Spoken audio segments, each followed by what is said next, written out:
వరదల తర్వాత మన విజయవాడ ఎలా ఉంది, దర్శనంకి ఎంత టైం పడుతుంది దుర్గాదేవి గుడిలో, ఇలాగా ప్రముఖమైన ప్రదేశాలు విజయవాడలో ఏమున్నాయి అనేది ఈ వీడియో మొత్తం చూశాక ఖచ్చితంగా మీరు అనుకుంటారు.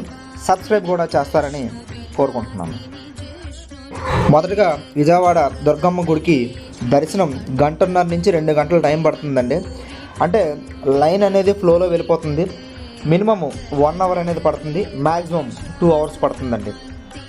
ఈ బుధవారం అమ్మవారికి సరస్వతీదేవి అలంకరణ చేయడం జరుగుతుంది. బుధవారం వచ్చేటప్పటికి దర్శనం చాలా ఎక్కువ టైం పడుతుందండి. ఎందుకంటే మూలా నక్షత్రంకి సంబంధించి చాలామంది రావడం జరుగుతుందండి.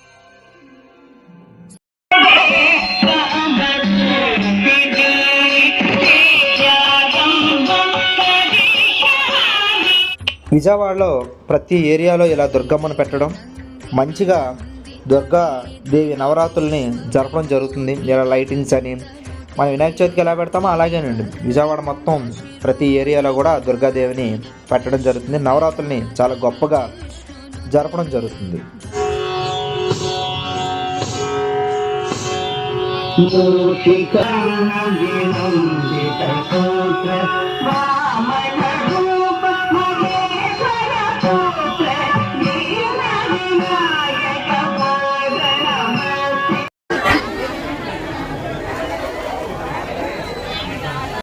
విజయవాడ ఏ షాప్కి వెళ్ళినా ఇంతే జనం. బాబాసాహెబ్ అంబేద్కర్ గారి విగ్రహం అండి, 125 అడుగులు. నిజంగా కళ్ళు చెదిరిపోయేటట్టు ఉంటుందండి.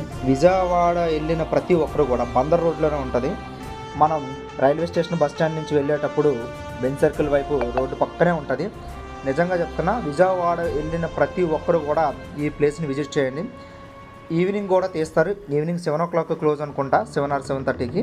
దయచేసి ఎవరు వెళ్ళినా కూడా విజిట్ చేయండి. 125 feet అంబేద్కర్ గారి విగ్రహం ఎక్స్ట్రాడినరీగా ఉంటుంది. ఇదే స్టాచ్యూ అండి. మనం వారధి బ్రిడ్జ్ పై నుండి చూస్తే వారధి చాలా దూరంగా ఉంటుంది, ఇంకా ఎక్స్ట్రాడినరీగా కనబడుతుందండి. రాబోయే వీడియోలో ఉంటుంది.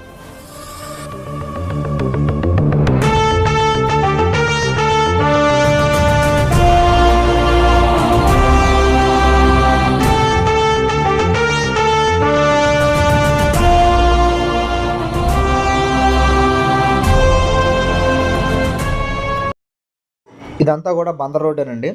రైట్ సైడ్ వచ్చేటప్పటికి రాఘవయ్య పార్క్ ఉంటుంది. లెఫ్ట్ సైడ్ వచ్చేటప్పటికి డీసెంట్ రోడ్డుకి దారి అనేది ఉంటుందండి.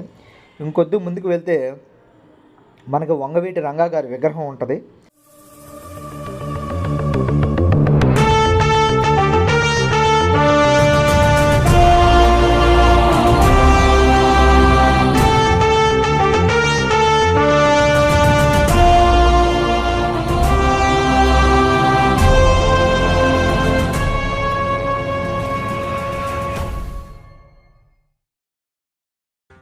ఇది మన భవానీ ఐలాండ్కి వెళ్ళే దారి నుంచి దుర్గమ్మ గుడి, అలాగా వినాయకుడి టెంపుల్, బస్ స్టాండ్ వరకు ఆనుకొని ఉన్న ఫ్లైఓవర్ అండి. అటువైపు వారధి, ఇటువైపు బస్ స్టాండ్ వరకు కూడా ఈ ఫ్లైఓవర్ అటాచ్మెంట్స్ అనేవి ఉంటాయి. నిజంగా చాలా పెద్ద ఫ్లైఓవర్ అండి. దీనిపైనుండి వ్యూస్ ఉంటాయి. ఇటువైపు దుర్గమ్మ గుడి యొక్క కొండ ప్రాంతం ఉంటుంది. అటువైపు మొత్తం కృష్ణా నదికి సంబంధించిన డ్యాము, ప్రకాశం బ్యారేజు, వాటర్. ఈ దర్శనంకి వెళ్ళే వాళ్ళు ఎక్స్ట్రాడినరీ వ్యూ అండి. చూడండి, దర్శనంకి వెళ్ళేటప్పుడు ఎంతమంది జనాభా ఉన్నారో.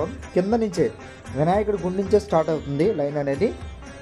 మనకి అక్కడి నుంచి కొండ వరకు కూడా ఫ్లోటింగ్ చాలా ఎక్కువగా ఉందండి. దర్శనంకి ఈ నవరాత్రుల్లోని దుర్గమ్మ భక్తులు ఎంతోమంది మొత్తం దేశ నలుమూలల్లో ఎక్కడున్న వాళ్ళైనా కూడా ఈ దుర్గాదేవిని సందర్శించుకోవడానికి వస్తారు. అందువల్ల దర్శనంకి కొద్దిగా టైం పడుతుంది. నేను చెప్పా కదండి, 1.5 నుంచి 2 గంటల వరకు.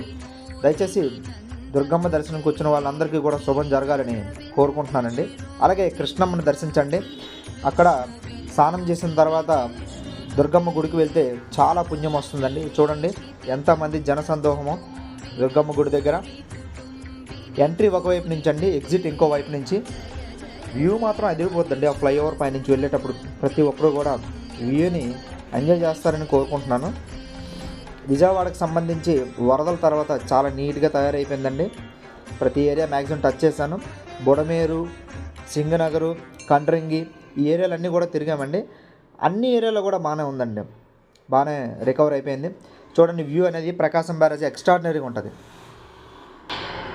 ఈ కృష్ణా నదిని ఆనుకొని ఇటువైపు కూడా చూడండి నీరు. మన దుర్గ గుడికి వెళ్ళేటప్పుడు ఇవన్నీ కూడా ఎక్స్ట్రాడినరీ వ్యూస్ అండి. ఇందాక ఫ్లైఓవర్ పైనుంచి వ్యూ చూపించాకండి. ఇది ఫ్లైఓవర్ కిందనే మంచి పార్క్స్ అనేవి తయారు చేయడం జరిగింది. పిల్లలు ఫ్రీగా వెళ్ళి గేమ్స్ అన్నీ ఆడుకోవచ్చు. మా వాడు ఆడుకుంటానన్నాడు, అందుకనే ఆ ఫ్లైఓవర్ కిందని వెళ్ళి ఆడుకుంటాడు కదా, పార్కులను తీసుకెళ్ళాను. పిల్లలు ఆడుకోవడానికి అయితే చాలా బాగుందండి. చాలామంది ఆడుకుంటున్నారు పిల్లలు, పెద్దవాళ్ళు కూడా వస్తున్నారు, పిల్లలు ఆడిస్తున్నారు. ఎంతో ఆహ్లాదకరమైన పండగ వాతావరణం. సెలవులకు వచ్చిన వాళ్ళందరికీ కూడా విజయవాడలో మాత్రం తప్పనిసరిగా ఉంటుందండి. అటు దుర్గాదేవి దర్శనం కానీ, ఇటు పిల్లలు తిరగడానికి కానీ, ఆడుకోవడానికి కానీ మంచి మంచి ప్రదేశాలన్నీ కూడా ఉన్నాయి. ఇక్కడ ఎటువంటి ఫీజు పే చేయాల్సిన అవసరం లేదండి. పిల్లలందరికీ కూడా ఫ్రీ.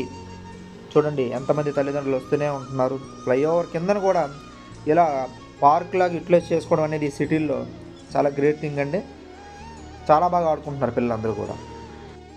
ఇది భవానీ ఐలాండ్ అండి. అంటే వరదలకు వచ్చాయి కదా, ఆ బురదంతా కూడా ఇంకా క్లీనింగ్ ప్రాసెస్లో ఉందండి భవానీ ఐలాండ్ వచ్చేటప్పటికి. కానీ భవానీ ఐలాండ్ ఫుల్ ఫ్లెడ్జ్డ్గా బోట్ షికార్ కానీ ఇవేవి కూడా ఓపెన్ అవ్వలేదండి. ఎందువల్ల తెలియదు, వాటర్ ఫ్లో వల్ల అనుకుంటాను. కానీ వచ్చిన ప్రతి ఒక్కరు కూడా ఈ భవానీ ఐలాండ్కి ఇటువైపు మాత్రమే ఉన్నారు. అవతల వైపు ఎవరు వెళ్ళడం నేనైతే చూడలేదు. మేము ఈవినింగ్ వెళ్ళేటప్పుడు కూడా 4 అయిపోయింది. మీకు కనబడేదంతా కూడా భవానీ ఐలాండ్ అండి. ఆ చెట్లు అవన్నీ కనబడుతున్నాయి కదండి, అది ఒక ఐలాండ్.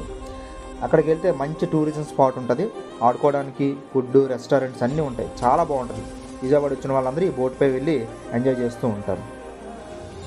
ఇక్కడి నుంచి క్లారిటీగా చూడండి, ఇదంతా వారధి బ్రిడ్జ్ అంటారు. బ్రిడ్జికి అవతల వైపు కృష్ణా డిస్ట్రిక్ట్, యువతల వైపు వచ్చేటప్పటికి మనకి గుంటూరు డిస్ట్రిక్ట్. జిల్లాలు అనేది బ్రిడ్జికి అవతల యువతల.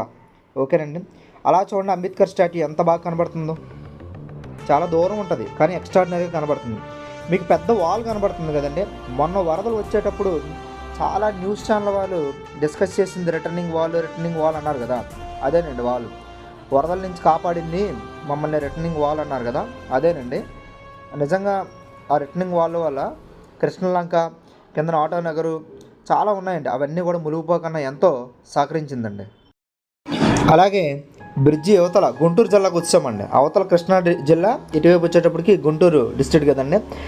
అలాగా మేము చదువుకున్న కాలేజు కోనేరు లక్ష్మయ్య యూనివర్సిటీ ఎలా ఉందా ఏంటా అనేది 10 సంవత్సరాల తర్వాత వచ్చినట్టున్నా అండి. ఈ ఏరియాకి చాలా డెవలప్ అయిపోయింది. అప్పుడు ఈ యూనివర్సిటీ తప్ప పెద్దగా ఏమి ఉండేవి కాదు. ఇప్పుడు చూస్తే బోల్డ్ హాస్టల్స్, చాలా రెస్టారెంట్స్, అపార్ట్మెంట్స్ చాలా వచ్చాయండి. ఇదేనండి మా ఎంట్రన్స్ వచ్చేటప్పటికి. కొల్లు రవీంద్ర గారి ఫోటో ఉంది. సమ్యక్ చీఫ్ గెస్ట్ కింద వచ్చినట్టున్నారు మినిస్టర్ గారు. ఇది మా యూనివర్సిటీ అండి. నిజంగా what a extraordinary experience here. మాకు మంచి నాలెడ్జ్ గెయిన్ చేసుకున్నాం ఈ యూనివర్సిటీలో. చాలామంది ఈ యూనివర్సిటీ నుంచి ఉత్తీర్ణులు అయ్యి దేశ విదేశాల్లో కూడా సెటిల్ అయ్యారు, మంచి మంచి పొజిషన్లో ఉన్నారు. ఇదంతా యూనివర్సిటీ పరిసర ప్రాంతాల్లో ఇంతలా డెవలప్ అయిందండి. ఇటువైపు వచ్చేటప్పటికి బంకింగ్ కెనాల్ ఉంటుందండి. కృష్ణా రివర్ నుంచి వేరే ప్రాంతాలకి నీరు అనేది వెళ్ళేది. రోడ్డుకి అవతల వైపు వచ్చేటప్పటికి చాలా బిల్డింగులు. నెక్స్ట్ ఇక్కడే కొంచెనపల్లి ఊరికి ఇది దారండి. కొంచెనపల్లి చాలామంది హాస్టల్స్ ఉండేవాళ్ళు అప్పుడు. అటువైపు వచ్చేటప్పటికి వడ్డేశ్వరం అనేది ఉంటుందండి. ఇంకొద్ది ముందుకెళ్తే మంగళగిరి, ఇవన్నీ కూడా ఉంటాయి. నిజంగా ఇక్కడ మంచి గ్రీన్ ఫీల్డ్ ఏరియాలో యూనివర్సిటీ ఉండడం జరిగిందండి. ఇవన్నీ కట్టడాలు నూతనంగా జరుగుతున్నట్టున్నాయి. ఈ కట్టడాలన్నీ కూడా గత 10 సంవత్సరాల క్రితం ఏవీ లేవండి. ఇవన్నీ పచ్చటి పొలాలుగా ఉండేవి. ఇప్పుడు అపార్ట్మెంట్స్ చాలా డెవలప్ అయిపోయిందండి. ఇక్కడ చూస్తే చాలా మంకీస్ హెవీగా ఉంటాయండి. గ్రీనరీ ఏరియా కదా, మంకీస్ చాలా హెవీగా ఉంటాయి. అలాగే చాలామంది స్టూడెంట్స్ ఇక్కడ చదువుకోవడం జరుగుతుందండి. బ్రిడ్జ్ దాటగానే ఐ లవ్ అమరావతి అని ఉంటుందండి, మన క్యాపిటల్ సిటీకి దగ్గరలోకి వెళ్తున్నట్టు. అలాగే ఇది గుంటూరు డిస్ట్రిక్ట్ కింద వస్తుందండి. బ్రిడ్జ్ ఆ వారధి ఫ్లైఓవర్ అయిన వెంటనే ప్రతి ఒక్కరూ కూడా ఇక్కడ చూడండి, మణిపాల హాస్పిటల్ ఈ గుంటూరులో ఉన్నట్టేనండి. ఒక విధంగా చెప్పాలంటే బోర్డర్లో ఉంది. ఇవన్నీ కూడా రీసెంట్గా డెవలప్ అయినవండి. ఇక్కడ చాలా గ్రామీణ అభివృద్ధి ఆఫీసులు, కమిషనర్ ఆఫీసులు, చాలా ఆఫీసెస్ వస్తాయండి, గవర్నమెంట్ ఆఫీసెస్. ఎందుకంటే క్యాపిటల్ సిటీ అక్కడే ఉండడం వలన చాలా గవర్నమెంట్కి సంబంధించిన ఆఫీసులన్నీ కూడా మన ఆ వారధి అవతల నుంచి ఉన్నాయండి. ఇవి షాపింగ్ మాల్స్ ఇవన్నీ కూడా గత 5 ఇయర్స్లో డెవలప్ అయిన ఏరియా అండి. ఇదంతా కూడా హైలీ డెవలప్ అయి ఉందండి ఈ ఏరియా. నిజంగా ఎక్స్ట్రాడినరీగా డెవలప్ అయి ఉంది. 2010-12 టైంకి ఇప్పటికి చాలా డెవలప్ అయిందండి ఏరియా మొత్తం. మనం అబ్జర్వ్ చేసినట్టయితే ఇందాకలా రైట్ సైడ్ మనం గుంటూరు నుంచి కృష్ణా జిల్లాకు వచ్చే వారధి వైపు వెళ్ళాం. ఇప్పుడు కృష్ణా నుంచి గుంటూరు వెళ్ళే వారధి ఎక్కుతున్నామండి. ఈ ఎక్కుతున్నప్పుడు కిందని అతిపెద్ద రిటర్నింగ్ వాల్ ఉంటుంది. ఆ రిటర్నింగ్ వాల్ని ఆనుకొని మంచి పార్క్ అనేది రెడీ చేయడం జరిగిందండి. చిల్డ్రన్స్ పార్క్ పిల్లలు ఆడుకోవడానికి అయితే చాలా బాగా తయారు చేశారు. మీరు ఇప్పుడు చూస్తే మీకు అనిపిస్తుంది ఎంత బాగా వారధి ఇంత లోతట్టు ప్రాంతంలో ఇంతలాగా డిజైన్ చేశారు అని అంటే మున్సిపల్ కార్పొరేషన్ వాళ్ళకి మాత్రం హ్యాట్స్ ఆఫ్ అండి. చాలా బాగా రెడీ చేశారు. చూడండి మీరే ఎంత నీట్గా ఉందో. ఆ గ్రీనరీ కానీ, అటువైపు వాటర్ శాండ్ వ్యూ కానీ, పిల్లలు ఆడుకోవడానికి ఈ ఆట వస్తువులు కానీ చాలా చాలా బాగా రెడీ అయ్యిందండి. నిజంగా చూడాలంటే ఒక మగధీర సినిమాలో ఉప్పు సముద్రం ఉంటుంది కదండి, ఆ టైప్లో ఇది ఇసుక సముద్రంలో కనబడుతుందండి. మధ్యలో ఇంకా వాటర్. ఇదంతా రిటర్నింగ్ వాల్ అండి. ఇదంతా చూడండి. రిటర్నింగ్ వాల్ మాత్రం ఎంతోమంది లైఫ్ని సేవ్ చేసిందండి. మొన్న వరదల్లో బుడమేరు లాంటి వరద వచ్చినప్పుడు ఈ సింగనగర్ లోతట్టు ప్రాంతాలన్నీ ఎంత ఇబ్బంది పడ్డాయో, అలాగే కృష్ణా రివర్ కానుకొని ఉన్న ప్రాంతాలన్నీ కూడా ఈ రిటర్నింగ్ వాల్ అనేది కాపాడిందండి. నిజంగా కాపాడిందండి. ఎలాంటి వాళ్ళైనా ఈ 2 బ్రిడ్జిల మీద వెళ్ళేటప్పుడు లెగిసి ఆ వ్యూని మాత్రం మిస్ అవ్వకన్నా చూడండి. కృష్ణా నుంచి గుంటూరుకు వెళ్ళేటప్పుడు చూడండి ఎంత బాగుందో. నేను ఫోన్లో చూపిస్తుంటే మీకు ఇంత సుందరంగా కనబడుతుందో, అలాంటిది ఆ ఇసుక వాటరు నిజంగా ఎక్సలెంట్ అండి. నిజంగా చూడండి అందరూ కూడా.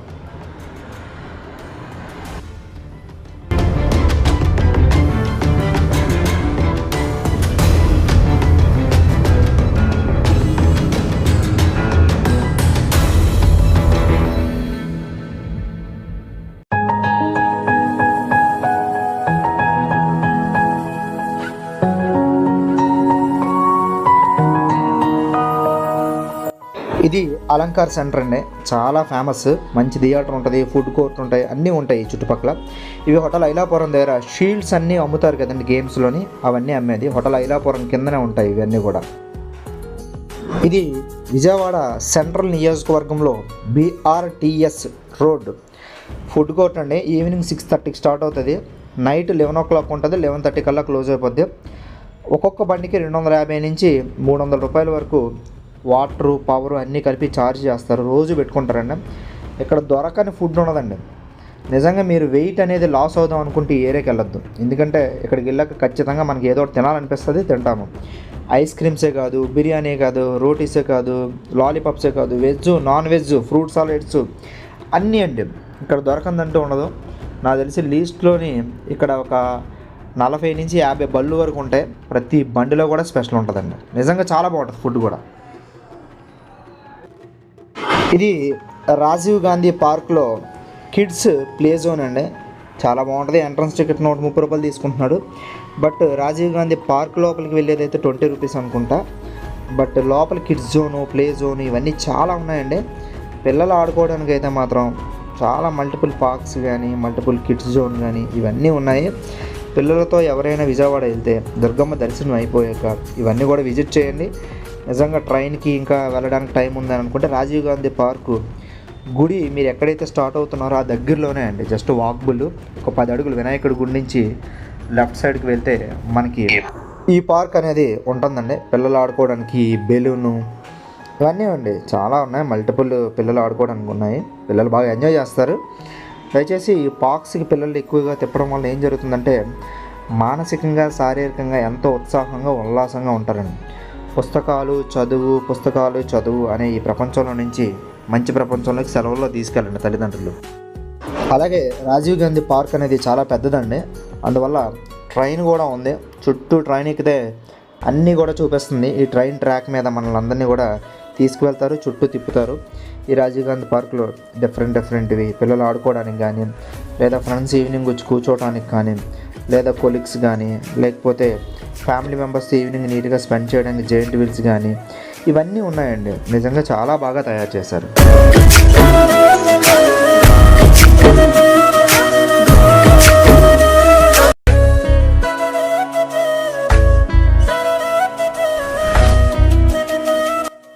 థ్యాంక్ యూ అండి. నేను చెప్పిందంతా విని ఇంతవరకు చూసారనంటే ఖచ్చితంగా మా యూట్యూబ్ ఛానల్ సబ్స్క్రైబ్ చేయండి. నిజంగా విజయవాడలో చూడాల్సిన ప్రాంతాలు ఇంకా చాలా ఉన్నాయి. ఇంకా మన వీడియోలు వస్తూనే ఉంటాయి, చూస్తూ ఉంటారు. Thank you.